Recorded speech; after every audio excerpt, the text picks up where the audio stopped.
Okay, so good afternoon. I'm Luke. I'm here with Matt and Kane. Just joined for a little bit of a blog slash discussion. Um, just trying to get our heads around the whole concept of values and beliefs as the first part of the module for philosophy to practice. So to get started, who wants to kick us off?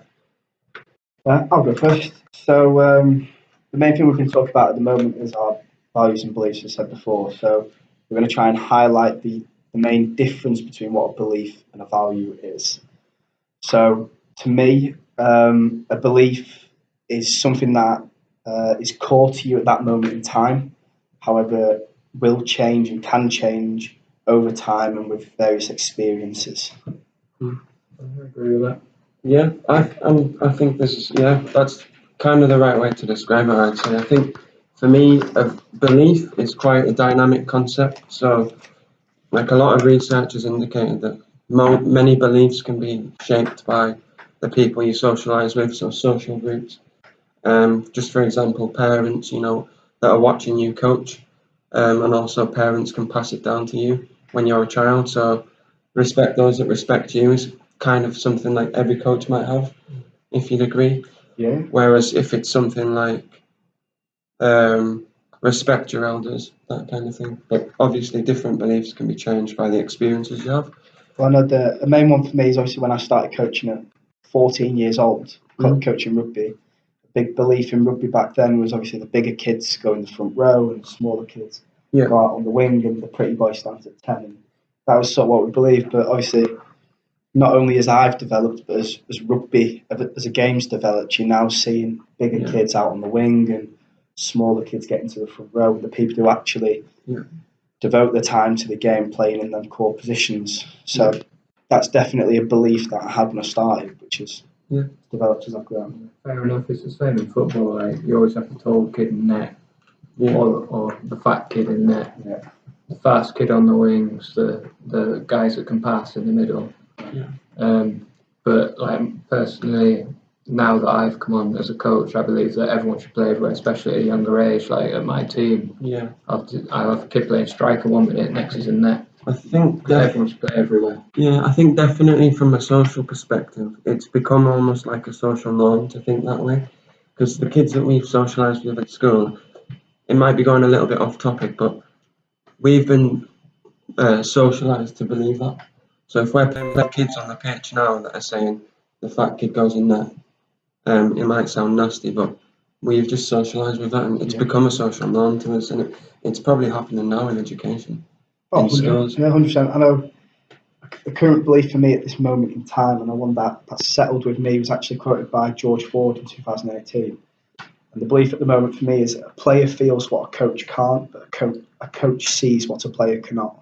Yeah. And that's a belief to me at the moment, which I strongly believe in.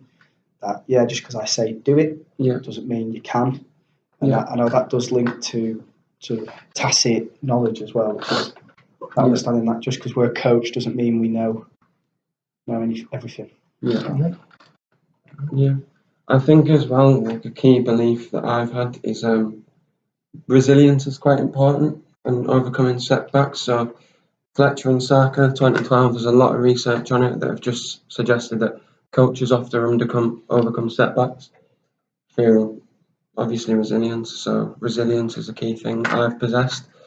And obviously I've been brought up through experience having that, but throughout my degree it's been a massive thing through setbacks, and obviously everyone's got their beliefs, but I just need to understand them more, because at the moment I'm quite naive to them and I need to work my way up with us just starting the module at the moment. So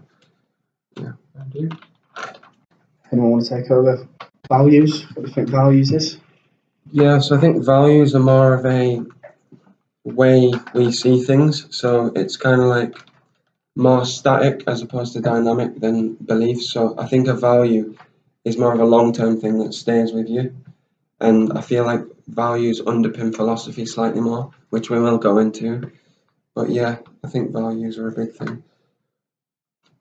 And they kind of dictate our behaviours as well, I think, values. So possibly, as I mentioned before, it's like social groups. So if we have parents watching us now, we might want our values, we might act in a way to show them our values. So if we're respectful in the session, obviously they'll think they're respectful. Like I say, one of my core values in particular is respect is a two-way street. Yeah. So you've got to treat others how you would like to be treated. Yeah. And that's a big value for me. And then for me also, enjoyment. I think enjoyment's got to be a big core value in anything I do, whether it's coaching, outside work, or day to day. Definitely enjoyment. And I know that came from Charlie Chaplin when he said, "A day without laughter is a day wasted." And that's where that's come from as a young lad. I think a big question I have is that, do we feel more experienced coaches understand their values, not just values, but beliefs and philosophy more than possibly grassroots coaches like myself and Kane, and maybe just novice coaches? Do you think they understand what values are more than expert coaches? Especially as an upcoming coach, your beliefs will affect how you coach more. Yeah. The more you're involved in coaching, the higher up the levels you go, and the more you start to learn the game and you learn yourself as a coach. Yeah. That's when your values take over. So I know when I started as a coach, it was all, like I said, these bigger players go in the front row, the faster kids go out wide. Yeah. But now my values have changed to this enjoyment and respect and making better. That I'm learning that actually. Yeah. How I coach isn't necessarily the way I used to coach. Yeah. So I think that's why I see it. Yeah, I think a lot of research has said otherwise as well, because like Nash et al., for instance, 2008, they said you don't necessarily need a value or belief or even a philosophy for that matter to be a professional, like a proficient coach, or to be an effective coach. So it's obviously different for individuals. Yeah, like you say, everyone's going to be different. I think, like the point you brought up, and like what Matt said, beliefs do come in as a big part of your coaching, no matter what level you're at. Yeah. But at a lower level, you are going to stick more to your beliefs and your values. Yeah. Whereas once you've grown over time, your values are going to come in. Yeah. Especially if you're like a high level coach, like a semi-pro coach or even a professional coach. Yeah. You're going to more stick to the values and their actual beliefs. And for me, your beliefs come more into your procedural knowledge. So especially for me, when I started out, I was under the belief that you do whole coaching sessions, which obviously followed that procedural style of you do this game followed by this drill followed by that game. Yeah. Now it is becoming more decorative as my values are growing. So for me, obviously, there's no point in me running that drill in that session if actually the kids are achieving that before I've even started. So that's when my decorative of understanding the needs and demands of my players and the session comes that I'm starting to grow and learn, and that's how I'm perceiving it anyway. Yeah. I think as well with values, it's kind of like, as a coach, it's something we've always valued in our lives, always had in our lives, that we've deemed to be important. So it can't just be something we think of, it can be things around us. So like friends, family, they're obviously massive values for people to. Well, for me, quotes from other people in the past. Yeah. So it's also sometimes music, films. Yeah. Things that just happen on day to day can change. Yeah. Change your beliefs, alter your values. Yeah. So, as we've not said before, your values can sometimes soften over time, but like, as we said, they just won't change the core to you. Yeah. So I know for me, when looking at your coaching philosophy, which is a real buzzword, but as we've discovered through Nash, I tell you, it's maybe not necessarily something you need. Yeah. Absolutely. The way I perceive a coaching philosophy to be is more, it's a core value to you as a coach. So it's something that you always do within your coaching that it's never changed. Yeah. It's just something you do.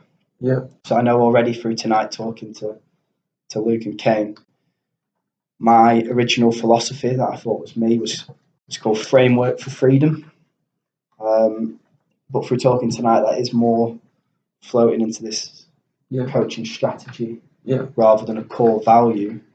But yet, my core value, as I highlighted before, is making better. So you can always improve. Every day is a learning day. It's that sort of buzzwords that I think is core to everything I do as a coach. No matter whether it's reception or professional players, we're always looking to make better. Yeah. Anything Kim? Or? And like you said, beliefs can be changed every day. They can be changed no matter what it is. Yeah. Values more permanent, and it can be, like I said, softened, or it can be altered slightly. But it's something that's always going to be there. Yeah. So, like, a core value for me is equity and equality. Even at a pro level, I think everyone should be equal, Yeah. no matter what, no matter their age, background, gender, anything like that. I think we've mentioned it quite a lot. Even in second year, we mentioned the whole impression management concept. I think with Leary and Kowalski, it's just kind of like our behaviours are influenced by the people around. So it's kind of like a social expectation from others. So if we perceive ourselves to have a value of respect, it might be influenced by what other people think of us. Because say if I'm a respectful person, I could be just saying that for someone to think good of me, as opposed to just thinking I'm a good coach. If you get me. Yeah, I understand. Yeah. So have you two got any ideas as to what your philosophy is at the start of the year, or? I feel like I understand my values, Okay. but I'm still trying to get around the whole concept of philosophy, because a lot of from what I've read at the moment, especially within this book, it's Lyle 2002, sports coaching concept. Within that chapter, it's stating that a lot of coaches misconceptualize philosophy and team strategies.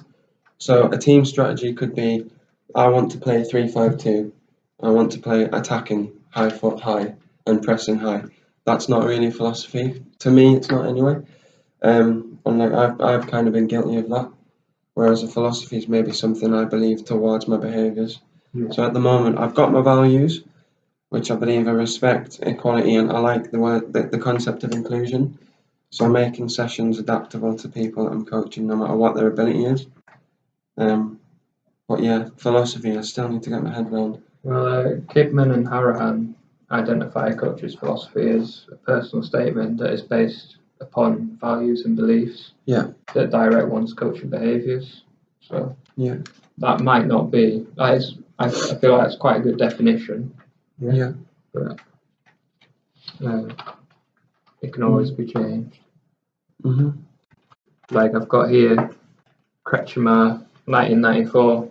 Coach's philosophy helps coaches clarify motives, provide direction and identity, Yeah. what's unique and valuable about themselves. So a lot of it's to do with philosophy, particularly is understanding what we're doing and why we're doing it, and providing a rationale for how we're coaching and the approaches we use. So. I think that's definitely what I've learned from tonight through this conversation and Definitely. conversations before that. My original philosophy, as I said, this framework for freedom is maybe less of one, but maybe I need to look into my core value of making better.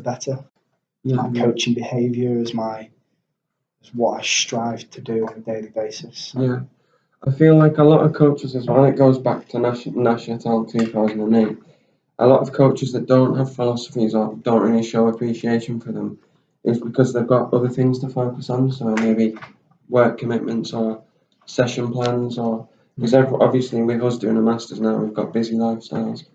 So external factors such as commitments to coaching, session plan, maybe coach education. So when you're doing your NGBs, they're massively important. So sometimes you struggle to get your head around why, I don't know, Pep Guardiola, Eddie Jones, why they have philosophies, how they manage. Whether they have them or not, it's just. But they're at a different level, obviously. I think we're uni students. I mean, Matt, he's got a full-time job in it, but it's, would you say, a development level? Yeah, so. Whereas them, they work for it, they get paid for it. So. Yeah. Definitely something to look at, though, is the idea of philosophy pushed too much. Yeah. As we found out tonight, they're saying you don't necessarily need one, but there's a lot of emphasis on people having to have one, and how maybe that's something to look into. Do we need a coaching philosophy? Why is a coaching philosophy something we actually need to have? Yeah. And does it make us a better coach? Will it make us a better coach? So maybe look into all that. As I said though, it does underpin why we do things. So it provides a structure to what we're doing, so what we're focusing on in our coaching. Yeah. So it is something definitely that I need to show a bit more appreciation. Yeah, well, Cassidy et al. 2009 say that a coach's philosophy will inform their coaching and is essential to their understanding of coaches' behaviours. So Yeah, that's just back on what you just said then. yeah. Definitely. Mm. Anything more to add, gentlemen? I think we'll probably focus on it maybe in another blog, but there's different types of values as well, which is Rokeach 1973. He says that there's 3 types. So you've got descriptive, which can be capable of being true or false, and obviously that's subjective because people could see respect being a good thing or being a bad thing. Evaluative, so that's judged to be good or bad. So if I said I had a value of being passionate, one of you two could say you might not need to be passionate to be a good coach, which obviously you would think with a sensible approach you would. But yeah. Okay. Yeah. Anything else on philosophy before we finish? I got a couple points. No, fire away. Yeah. Just to back up philosophies again. Hardman and Jones 2013 suggests that there are 3 main themes when it comes to coaching philosophy. These being ontology, which is metaphysical questions that are concerned with the nature of the reality. Yeah. Episteme, which is questions concerning the nature of knowledge. And axiology, which are questions concerned with values. And these are all subdivided into ethics and aesthetics. Yeah. I know I've not done a huge amount of reading into it so far, but I did a brief little intro thing into ontology. So to me, this idea of ontology, obviously ontology is split into 2 different subcategories. Yeah. Unsure as to what they are off the top of my head, but I know that the main understanding I got from what ontology is the way I coach affected by the environment, or does the environment I'm in affect the way I coach? And at the moment, I'm unsure as to how that is. I know sometimes I feel like the way I coach can affect players' moods and the environment I'm in. And then other times, is it the fact that I'm in a school or out in my development role at the Sale Sharks affecting the way I coach? So I could do with maybe looking into that and really trying to focus in on which one I believe is the correct way. Yeah. And obviously them 3 that we mentioned, ontology and epistemology and axiology, they're all key, they're all central to our philosophies. So in order to understand the concept of your philosophy, we have to understand them. So I think we've achieved the aim, of this discussion. Yeah, definitely. I think we've showed a bit of a discussion. We've both shared our thoughts and our values and our beliefs. And obviously, as we become more experienced coaches, we could show a greater understanding of them. Because obviously, we're at different stages, we coach different sports and or different genders as well. Yeah, there's different a lot demographics. there's lots of different overriding factors which affect Yeah. all 3 of us. But it's good to see that we're on the same page in some of the things we do. Yeah. A lot of people tend to share similar values, similar beliefs in the way you're growing up. Yeah. It's good that we're all going to learn and try and get better. Yeah. So that's good. Right,